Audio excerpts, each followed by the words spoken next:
Caso o historia clínica multidimensional, reporte de caso, púrpura trombocitopénica idiopática. Los integrantes son Miguel Ángel Castilla, Manuela Cifuentes, Ángela María Figueroa, Isabel Hernández y Laura Ruales y Dina María González.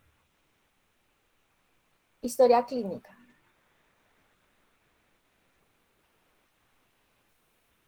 Identificación, paciente femenina de 22 años de edad, estado civil soltera, raza mestiza, procedente de Armenia Quindío, ocupación estudiante y la informante es la misma paciente. Motivo de consulta, tengo las plaquetas bajas. Enfermedad actual. Paciente de 18 años de edad con cuadro clínico de aproximadamente 6 meses de evolución por lesiones equimóticas generalizadas sin aparente trauma. Edemas, sangrado vaginal abundante. La paciente refiere tomar Isofase diario, por lo cual decide tomarse un cuadro hemático en el cual se reporta trombocitopenia de 35.000, por lo cual decide asistir al servicio de urgencias. Se decidió indagar por signos y síntomas, en donde cual se obtuvieron en síntomas generales. La paciente refirió astenia, adinamia, negó escalofríos y diarrea. En la cabeza niega cefalea, mareo, descamación y prurito. En los ojos se niega secreción, ardor, fosfenos, posible dolor y visión borrosa. En los oídos niega otalgia, otorrea, otorragia e hipoacusia. Niega epistasis, rinorrea, prurito, cascomia e hiposmia. Niega serostomía, odinofagia, cialorrea. Niega limitación funcional, rigidez, espasmos y dolor en el cuello. Niega tos, disnea, expectoración, dolor torácico, ortopnea, palpitaciones. Niega emesis, dolor, náuseas, pirosis, melena. Niega disuria, hematuria, oliguria, nicturia y poliacuria. También negó artralgias, mialgias, edemas o limitación funcional. Negó vértigo, temblores, el insomnio, las parestesias y también negó el rash, el prurito, la descamación y el eritema. En antecedentes personales, negó antecedentes patológicos y alérgicos, refirió haber tenido una adenoidectomía, tiene el esquema de vacunación completo, incluyendo 2 dosis de Moderna para el COVID-19. En farmacológicos refiere la toma de isotretinoína, niega transfusiones, niega traumas. Entre sus hábitos tiene que no ingiere alcohol ni alucinógenos, no fuma, tiene una dieta baja en grasa, duerme de 7 a 8 horas diarias, es decir, que tiene una buena calidad del sueño. La menarca fue a los 10 años, tuvo telarca a los 11 años, pubarca a los 11 años, número de compañeros sexuales 0, la fecha de la última menstruación fue el 1 de marzo del 2022, sus ciclos son regulares y su método de planificación son anticonceptivos orales combinados.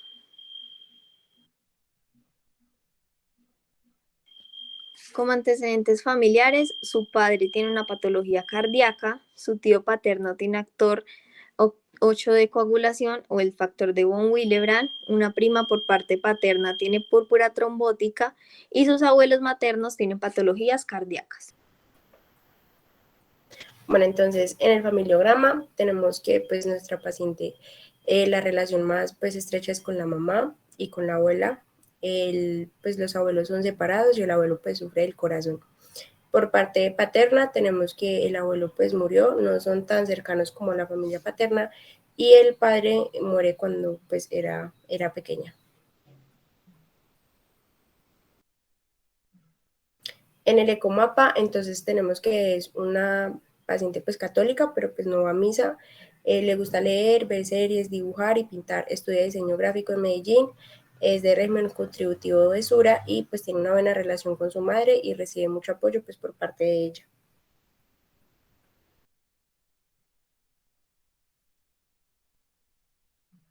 Bueno, en cuanto al examen físico, como Signos vitales: tenemos una tensión arterial de 128 sobre 80 milímetros de mercurio, una frecuencia cardíaca de 96 por minuto, frecuencia respiratoria de 18 por minuto, temperatura de 35 grados y una saturación de oxígeno del 97%.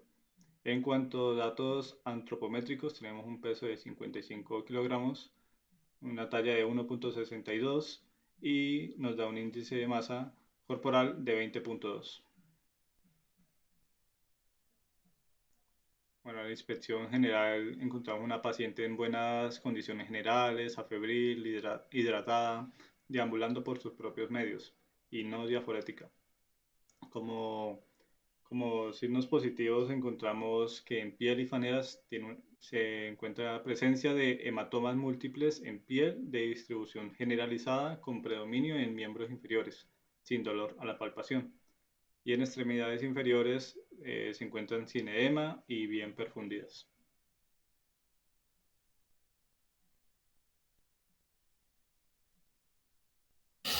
Bueno, como análisis de caso problema, tenemos que nuestra paciente cursa con un cuadro clínico de una semana de evolución, consistente pues en la aparición de equimosis múltiples en piernas, astenia, adinamia y sin otras sintomatologías. Además, pues ella consulta con un reporte de paraclínicos ambulatorios, donde presenta un cuadro hemático con unos leucocitos de 6.590, unos neutrófilos de 49,6%, unos linfocitos de 34,7, una hemoglobina de 12,4, un hematocrito de 38,5, unas plaquetas de 34.900, una bilirrubina total de 0,49, la bilirrubina directa de 0,26, la fosfatasa alcalina de 51, la creatinina de 0,9, un BOM de 15,3, un colesterol total de 139, unos triglicéridos de 55, una TGO de 15,2 y un TGP de 10,3. Además, nuestra paciente pues tiene antecedentes de importancia como el consumo de la isotretinoína hace 4 meses, que lo usa para su tratamiento del acné. Ella es valorada por medicina interna, quien considera pues su hospitalización para un manejo con corticoides.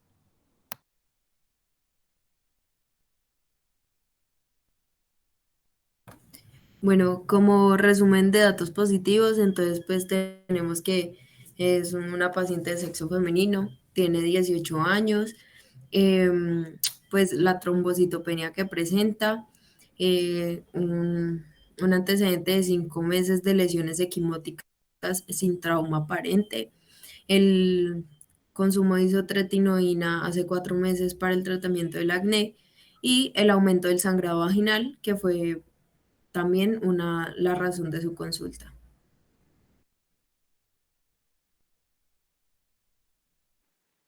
En el resumen de identificación, problemas de los signos o síntomas identificados en nuestra paciente fue la trombocitopenia, las lesiones equimóticas, el sangrado vaginal abundante y la astenia y la dinamia.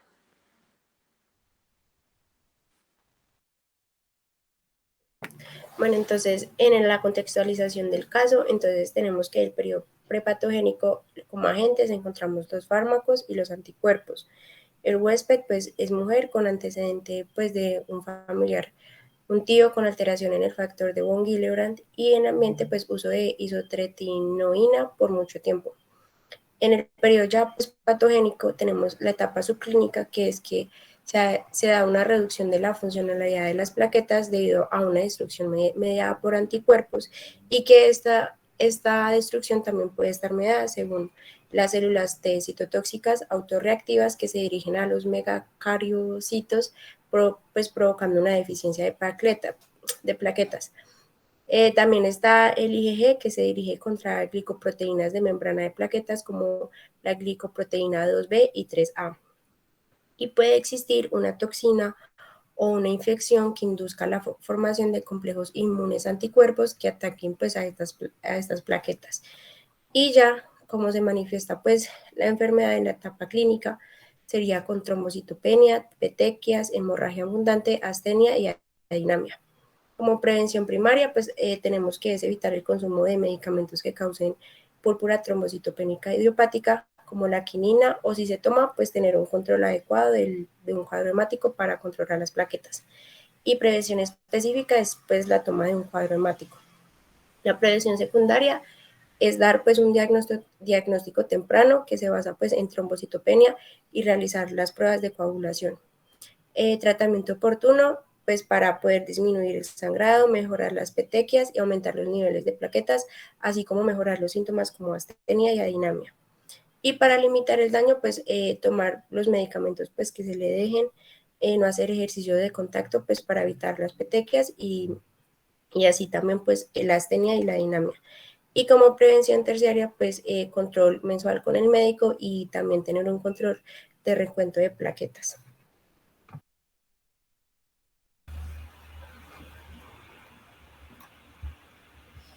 Bueno, la comprensión de la situación orgánica. Entonces, las inmunoglobulinas se producen en contra de las plaquetas.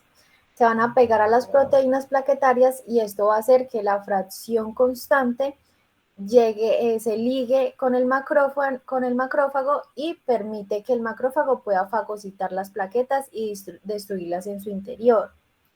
Las plaquetas que están destruidas luego se van a exponer en la membrana de la célula para presentarla a las células T y esto va a hacer que haya un mensaje a la célula B para que la célula B estimule a la célula plasmática la producción de anticuerpos.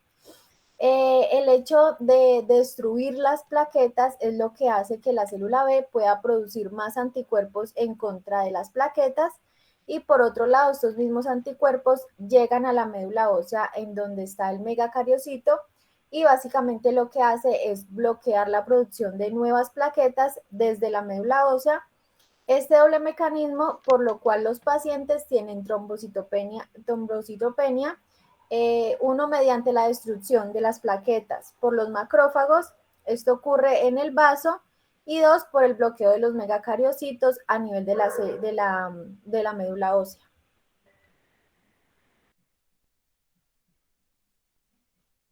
Bueno, diagnósticos diferenciales orgánicos. Si el paciente presenta una trombocitopenia aislada, se debe de descartar que sea secundaria a una enfermedad de base, como el lupus eritematoso sistémico, la mononucleosis infecciosa y también la infección por VIH.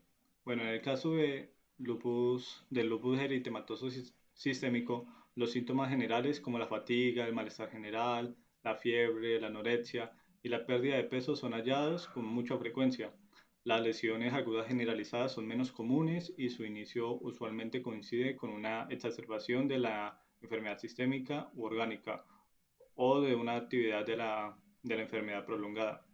Y en relación a la trombocitopenia se distinguen dos subtipos diferentes. Un subgrupo en el cual la trombocitopenia es secundaria a la activación multisistémica severa y un segundo subgrupo en el cual la trombocitopenia es un hallazgo aislado. Y se han descrito que en ocasiones la trombocitopenia puede ser parte de una púrpura trombótica trombocitopénica y va empeorando el pronóstico del paciente. Algunos de los criterios diagnósticos del LES son lupus cutáneo agudo o subagudo, lupus cutáneo crónico, como lo vemos en la imagen de la derecha, anemia hemolítica autoinmune, leucopenia menor a 4000 o linfopenia menor a 1000, mayor o igual a una vez, y trombocitopenia menor a 100.000, mayor o igual a una vez. En la mononucleosis infecciosa, de entrada el diagnóstico debe ser clínico. Se debe de sospechar su presencia en presencia como fiebre, malestar general, cefalea, dolor abdominal, náuseas, vómitos y adenopatías. Y algunas de las complicaciones que rara vez aparecen son la anemia hemolítica y la trombocitopenia moderada. Y la neutropenia y la trombocitopenia moderadas también son habituales durante el primer mes de la enfermedad. Los indicadores de la función hepática son anormales en el 90% de los pacientes. Y en la infección por el VIH, los síntomas son muy variados y varían desde síntomas generales como la fiebre, faringitis, linfadenopatías y con un cuadro parecido al de la mononucleosis infecciosa. También pueden presentar artralgias, mialgias, anorexia y pérdida de peso. Y en los dermatológicos aparece una erupción eritematosa maculopapular, urticaria difusa y alopecia. Y en gastrointestinales pueden aparecer náuseas, vómitos y diarrea. Aunque el VIH se puede descartar o confirmar con pruebas directas como el Western Blot o pruebas indirectas como la serología de VIH, ELISA o microELISA. El impacto en la funcionalidad, la vida de la paciente cambió drásticamente, ya que pues por su condición tuvo muchas recaídas y esto se dio en diferentes ciudades en las que ella vivía. Ella empezó su carrera en la ciudad de Bogotá, pero tuvo muchas crisis por la altura, entonces pues tuvo que mudarse de ciudad y empezar la carrera en otra ciudad. Le gustaba mucho el fútbol, pero tuvo que dejarlo, dado que pues cualquier golpe ya pues tenía una recaída. Sus periodos eran muy abundantes, la descompensaban y fue un cambio muy drástico tener que depender de tantos medicamentos. La correlación clínica paraclínica, entonces, una vez que se hayan excluido pues otras afecciones asociadas con la trombocitopenia, se deben hacer pues otros exámenes, los cuales están un frotis de sangre periférica para confirmar que no es una pseudotrombocitopenia y para verificar la morfología de las plaquetas. Los tiempos de coagulación, tiempo de protrombina y tiempo de tromboplastina parcial para poder detectar y tratar otras posibles causas de trombocitopenia. Examen de médula ósea, aunque ya no se hace de rutina, pero sirve pues para diagnosticar púrpura trombocitopénica idiopática, se puede usar en pacientes en donde no se encuentre pues la causa exacta. Estudios inmunológicos, pruebas de anticuerpos antinucleares para identificar una inmunodeficiencia variable y niveles de vitamina B12 y folato que no se mide de rutina, sin embargo, pues son necesarios para verificar la hematopoiesis y su deficiencia presentarse como trombocitopenia leve.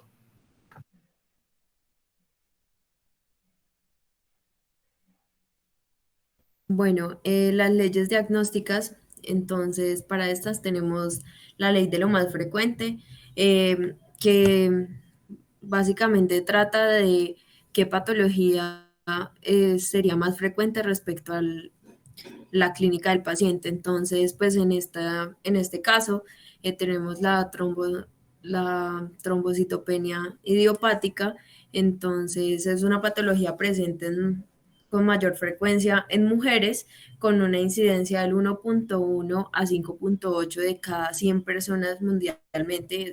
Estas cifras son en niños y de 1.6 a 3.9 por cada 100.000 personas en adultos, y pues estas cifras se dan por año. Es púrpura trombocitopénica y no lupus eritematoso sistémico, pues precisamente por las manifestaciones clínicas que está presentando la paciente, donde pues se han evidenciado los hematomas o las púrpuras en los miembros inferiores, no son palpables y son indoloras. Adicional a esto, pues el sangrado abundante, pero dentro de su clínica no encontramos fatiga, malestar general o fiebre, ni pérdida excesiva de peso, que son unas manifestaciones muy frecuentes dentro del lupus eritematoso sistémico. Dentro de la ley de prioridad es que existen diagnósticos diferenciales como muy graves, que son los que tenemos que descartar principalmente. Entonces, pues en este caso la primera patología que debemos descartar sería el lupus eritematoso sistémico. La ley de parasimonia es cuando un paciente presenta pues como un conjunto de síntomas y estos son hay una patología que es más lógica y más probable respecto a estos síntomas o a este cuadro clínico, y pues esto va a llevar como al posible desencadenamiento de esta, y pues en este caso sería una enfermedad autoinmune. La ley de Ágata, entonces, pues nos habla de que dentro de la patología tenemos un víctima, un culpable, cómplice de circunstancias donde ocurrieron los hechos, otros afectados y el arma implementada. Entonces, pues en este caso la víctima serían las plaquetas y los eritrocitos. El culpable, pues, es desconocido. Los cómplices podríamos hablar que estos posiblemente son la herencia y también puede ser la intervención medicamentosa, en este caso, pues la isotretinoína. Las circunstancias donde ocurrieron los hechos, pues son circunstancias desconocidas, y otros afectados, en este caso, pues sería el estado emocional por la pérdida de confianza en sí misma, pues por la aparición de estos hematomas o las púrpuras, y por que esto llevó a una autolimitación de las actividades para evitar pues estas manifestaciones. El arma implementada, entonces, pues como ya lo vimos, serían los anticuerpos de membrana que inducen la respuesta citotóxica.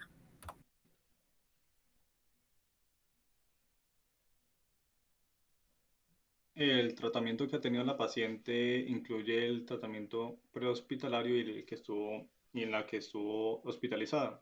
En el prehospitalario está con isotretinoína, cápsulas de 10 miligramos al día durante 30 días. Cuando la paciente estuvo hospitalizada, se le dio Deflazacort, tabletas de 30 miligramos para tomar 90 miligramos vía oral al día durante 30 días. Metilprednisolona, tabletas de 5 miligramos. Ácido tranexámico, tabletas de 500 miligramos. Azatioprina, 50 miligramos al día. Prednisona, 20 miligramos al día durante 30 días. Y anemidox cápsulas.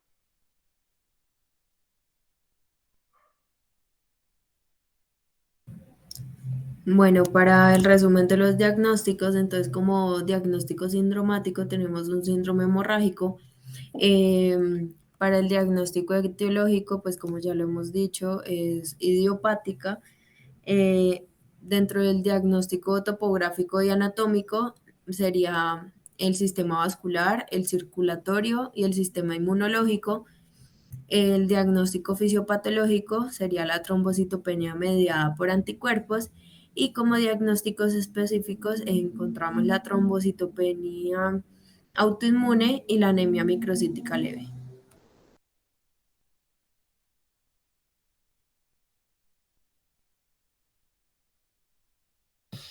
Bueno, vamos a identificar algunas preguntas. Entonces, la primera sería, ¿cómo afecta la enfermedad, la dolencia y la dolencia el curso de la enfermedad? Entonces, pues tenemos que esta es una enfermedad rara que apareció de repente y pues puede causar mucha dolencia a nuestra paciente, y sin duda pues va a afectar su salud, no solo orgánica, sino también mental. Pero gracias a su diagnóstico temprano puede mejorar su pronóstico. La segunda pregunta, tenemos que cómo afectan la enfermedad y la dolencia a la situación orgánica del paciente y sus entornos próximos. Entonces tenemos que, pues ella, al ser una adolescente, va a afectar pues su día a día, ya que tiene que estar más pendiente de sus actividades físicas, pues por el mayor riesgo de generar hematomas y sangrados. Asimismo, va a afectar a su entorno familiar. Dice la otra pregunta que cómo afectan los entornos próximos el curso de la enfermedad y la dolencia. Entonces, pues en el caso del entorno familiar, ella pues tiene sobre ella como un impacto positivo, ya que este pues es su apoyo indispensable y siempre va a estar ahí como pendiente del desarrollo, de la evolución y el pronóstico de su enfermedad. Otra pregunta es cómo afectan los entornos lejanos el curso de la enfermedad y la dolencia. Entonces, tenemos que estos afectan pues la enfermedad, ya que pues son factores que van a aumentar el riesgo de la evolución de esta enfermedad.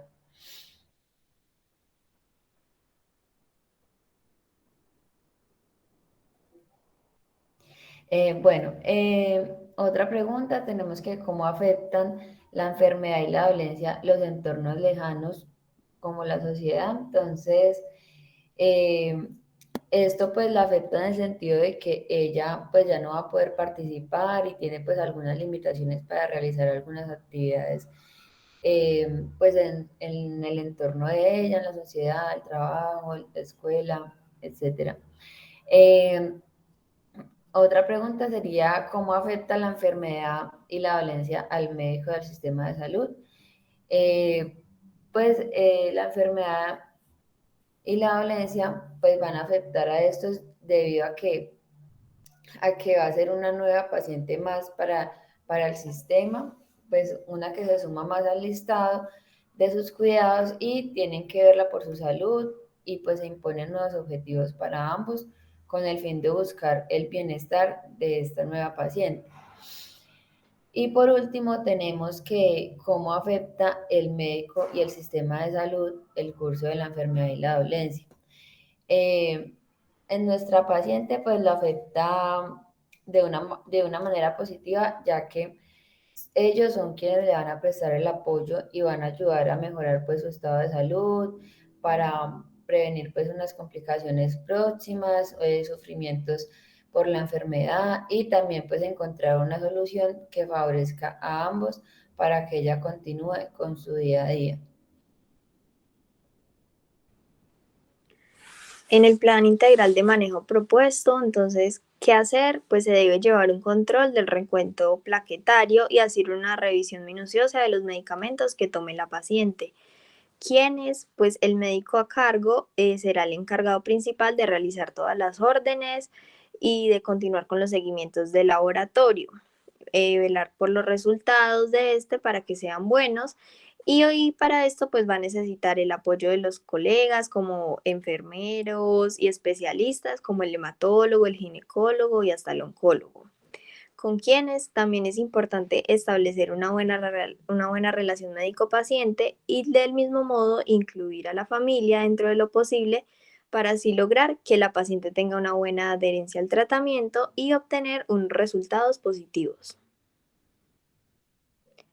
¿Con qué objetivo se realiza este plan integral de manejo? Se realiza para que la paciente sea consciente que tiene que evitar posibles complicaciones como pueden ser las hemorragias, también para estabilizarla, mantenerla en controles para evitar posibles recaídas y así obtener una pronta recuperación. ¿Con qué recursos, instrumentos o técnicas?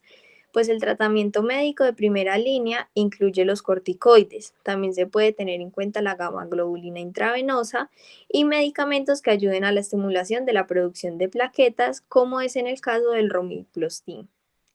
También se pueden considerar transfusiones plaquetarias, realizar exámenes adicionales de sangre si el médico lo considera necesario y si los medicamentos no funcionan, se puede considerar realizar una esplenectomía.